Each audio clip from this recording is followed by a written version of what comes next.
अस्सलाम वालेकुम guys, welcome back to my channel. क्या हाल है आप सभी का। मुझे उम्मीद है कि सब खैरियत के साथ होंगी और इंशाल्लाह सबके रोज़े आसानी के साथ जा रहे होंगे, क्योंकि अल्हम्दुलिल्लाह मौसम काफ़ी अच्छा है और इंशाल्लाह ऐसे ही मौसम बना रहे और सबके रोज़े आसानी के साथ बीत जाएं। आमीन सुम्मा आमीन।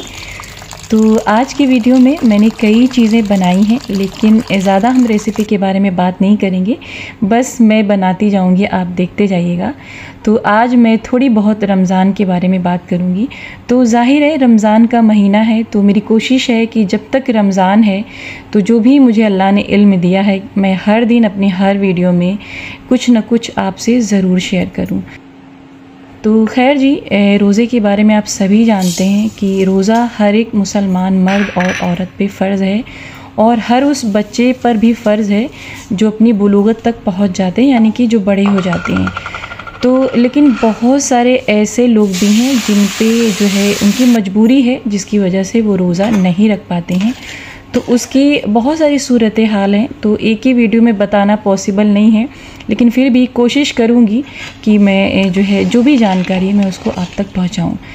तो जैसे आजकल के लोग होते हैं, बहुत सारी उनको बीमारियाँ हो चुकी हैं। जैसे एक मिसाल के तौर पे लेते हैं कि शुगर यानी डायबिटिक के मरीज़ बहुत ज़्यादा आज के टाइम में हो रहे हैं, तो उन पर रोज़ा नहीं फ़र्ज़ है, क्योंकि उनके लिए दिन भर भूखे रहना पॉसिबल नहीं है, उनकी हालत बहुत ख़राब हो सकती है।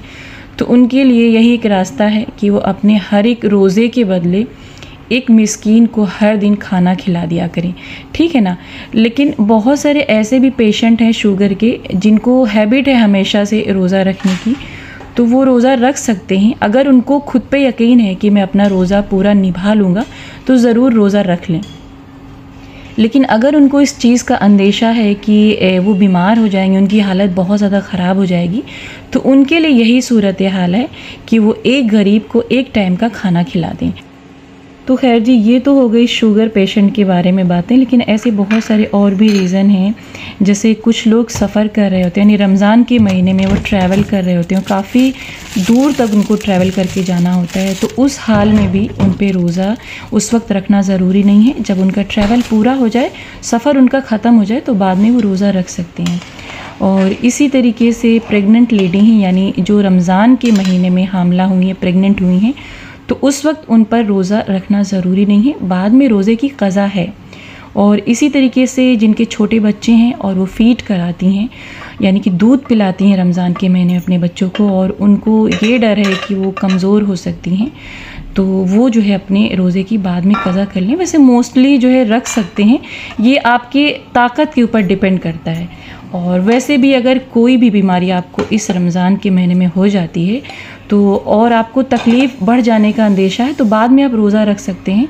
अल्लाह ताला की तरफ से पूरी तरीके से छूट दी गई, क्योंकि दीन में आसानी है। अल्लाह मुश्किल में अपने बंदे को किसी भी हाल में नहीं डालना चाहता है। तो खैर जी, रमज़ान का महीना चल रहा है, तो कुछ रोज़े के मुतालिक एक दो हदीसें मैं बयान करूँगी जो कि बुखारी शरीफ की है। तो एक हदीस में आता है कि अल्लाह के रसूल फरमाते हैं कि क़यामत के दिन जो रोज़ेदार होते हैं, वो एक दरवाज़ा है जन्नत में जिसका नाम है अर्रय्यान, तो वो उस दरवाज़े से जन्नत में दाखिल होंगे।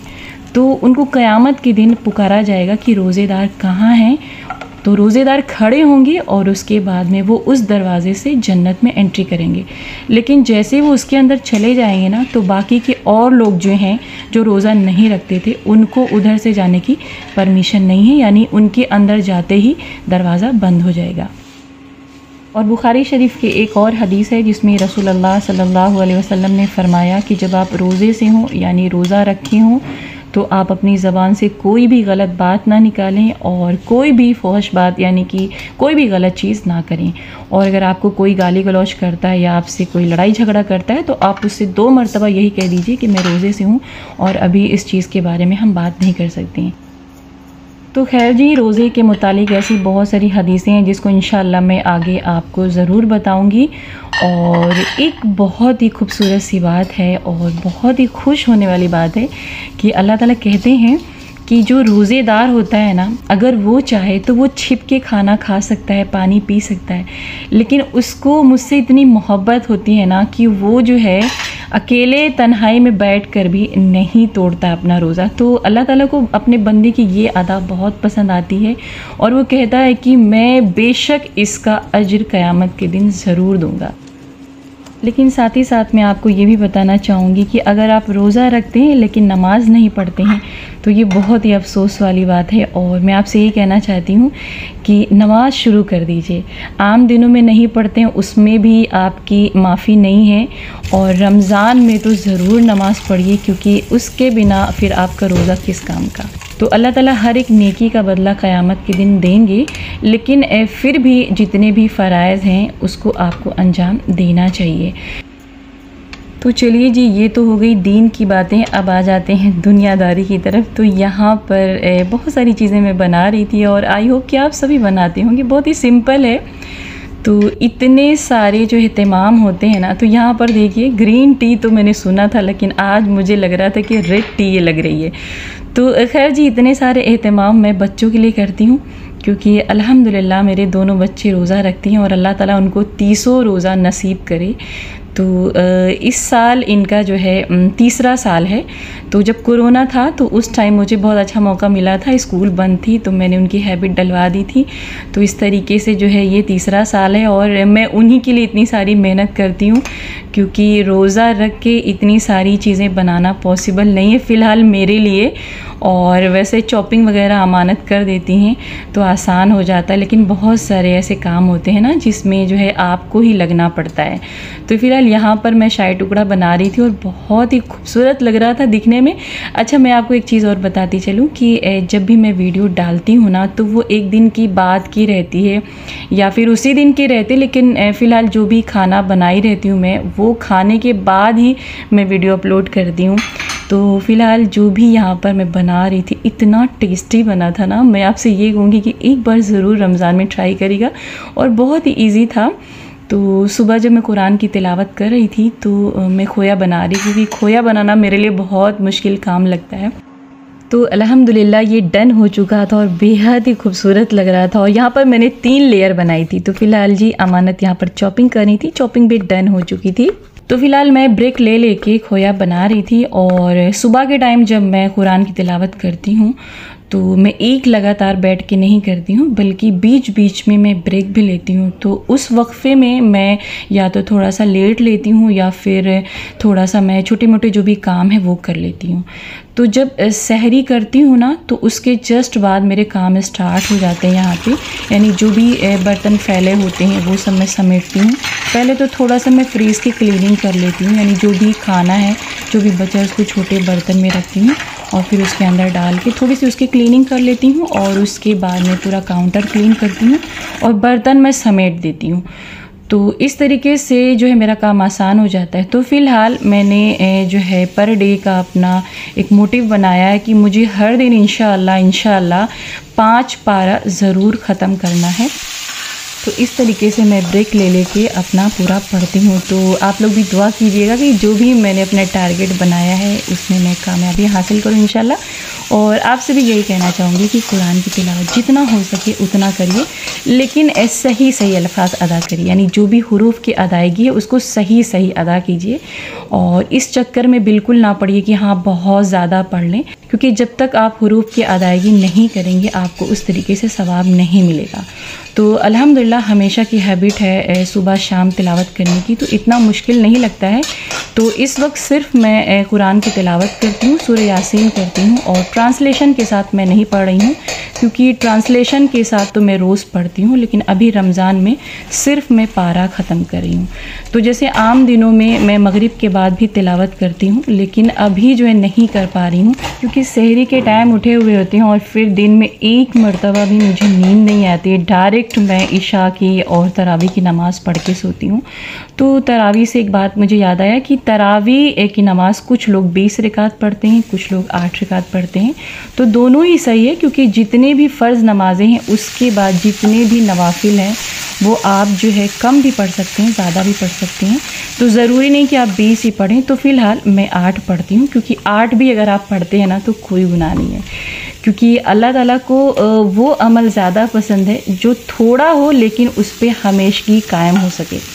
क्योंकि ज़ाहिर है सुबह से आप उठे हैं, दिन भर इफ्तारी बनाए, लेकिन शाम को आप जो है इशा की नमाज़ पढ़े 17 रकात, उसके बाद फिर आप 20 रकात तरावी की नमाज़ पढ़ने बैठ जाएंगे। तो हो सकता है एक हफ़्ते के बाद आप इशा की नमाज़ भी कम कर दें या फिर ना ही पढ़ें बोझ की वजह से।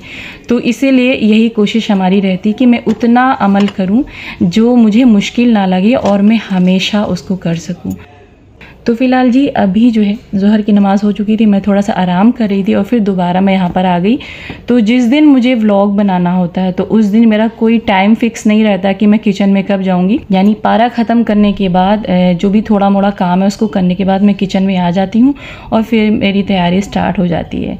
तो यहाँ पर बस सिर्फ मैं बच्चों के लिए बनाती हूँ क्योंकि ज़ाहिर है मुझे उनका रोज़ा बचा के रखना है और वो जो भी बोलेंगे मुझे करना पड़ेगा। तो यहाँ पर अमानत के कहने पर ये वाला डिश मैं बना रही थी और फ़र्स्ट टाइम मैं बना रही थी। तो उन्होंने जो भी मुझे बताया था मैंने पूरी तरीके से नहीं सुना और मैं यहाँ आ गई इसको बनाने, और कुछ चीज़ें बीच में मिस हो गई जो कि मैंने ध्यान से नहीं सुना और मुझे लगा कि बन जाएगा। तो फ़िलहाल बाद में इसका जो हाल हुआ ना वो आप खुद देखेंगे और आपको खुद समझ में आएगा कि क्या से क्या हो गया। लेकिन मैं तो यही कहूँगी कि अगर आप रोज़े से हैं ना, अगर आपके सामने दाल रोटी भी आ जाती है ना तो उसके खाने का मज़ा ही अलग होता है, क्योंकि रोज़ा रखने की अपनी एक अलग बात होती है ना। वैसे आम दिनों में आप तो 2-3 घंटे से ज़्यादा भूखे नहीं रह सकते। अगर मैं अपनी बात करूँ तो मुझे हर 3 घंटे पे कुछ ना कुछ खाना होता है, क्योंकि मेरे सर में दर्द होने लगती है। यानी मुझे थोड़ा सा गैस की प्रॉब्लम है, एसिडिटी मुझे ज़्यादा बनती है, तो इस तरीके से मैं खाली पेट नहीं रह पाती हूँ। तो यहाँ देखिए मैंने इसको डाला था तो थोड़ा सा जो है आँच धीमी थी, तो मैंने सोचा कि तेज़ कर दूँ क्योंकि मुझे थोड़ा सा टूटता हुआ नज़र आया। और जैसे मैंने इसकी आँच तेज़ की ना तो इसकी हालत एकदम ख़राब हो गई। ये देखिए, मतलब मैं बहुत ज़्यादा उदास हो गई। लेकिन फिर मैंने यहाँ पर इसको पलटा और बहुत ज़्यादा ऑयल था, तो मैंने सोचा कि इसके करने के बाद मैं ऑयल इसका निकाल दूँगी। लेकिन मेरे यकीन मानिए इतने सारे टिश्यू पेपर से मैंने इसको क्लीन किया ना, और फिर भी जो है बहुत मतलब ऑयल उसमें बचा हुआ था। तो मौसम काफ़ी ज़्यादा अच्छा हुआ था और अभी असर की नमाज़ का वक्त हो गया था और अमान आजकल पतंग उड़ा रहे हैं। तो ज़ाहिर है मुझे अमान का रोज़ा किसी तरीके से पार कराना है, तो मैंने उनको पूरी छूट दी है कि मौसम अच्छा है और दिन भर घर में है तो रोज़ा भी रख रहे हैं, तो अगर पतंग उड़ा लें तो कोई प्रॉब्लम वाली बात नहीं है। हालांकि मुझे बिल्कुल भी पतंग नहीं पसंद है और फ़िलहाल सिर्फ़ और सिर्फ रोज़े के लिए।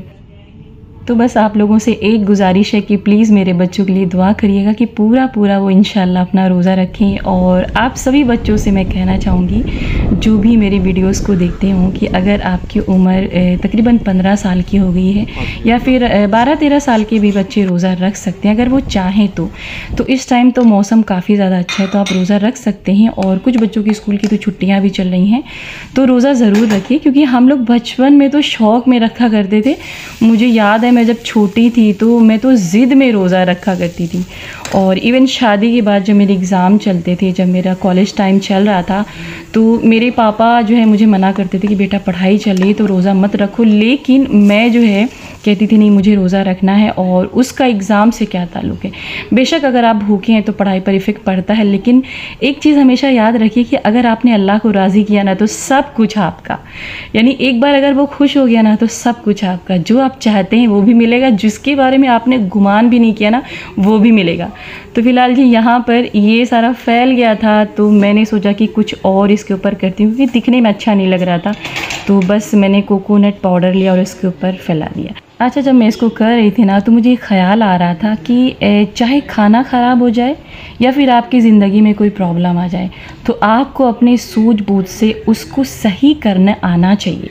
यानी जो सिचुएशन हो ना उसका कंट्रोल आपको अपने हाथ में ज़रूर रखना चाहिए, क्योंकि जब आप कंट्रोल खो देते हैं ना तो कुछ भी हो सकता है। तो फ़िलहाल यहाँ पर छोटी मोटी ट्रिक लगा कि मैंने इसको थोड़ा सा और खूबसूरत बना लिया और बहुत सारी चीज़ें मैंने बनाई और आई होप कि आप सभी लोग बनाते होंगे, इसलिए मैंने कोई भी रेसिपी नहीं शेयर की। यहाँ पर ये थोड़ा सा सिंपल लग रहा था तो मैंने खीरा रख दिया था, और ये ख़राब होने के बाद ना मेरे यकीन मानिए और ही ज़्यादा खाने में टेस्टी लगा था और बच्चों को बहुत पसंद आया था।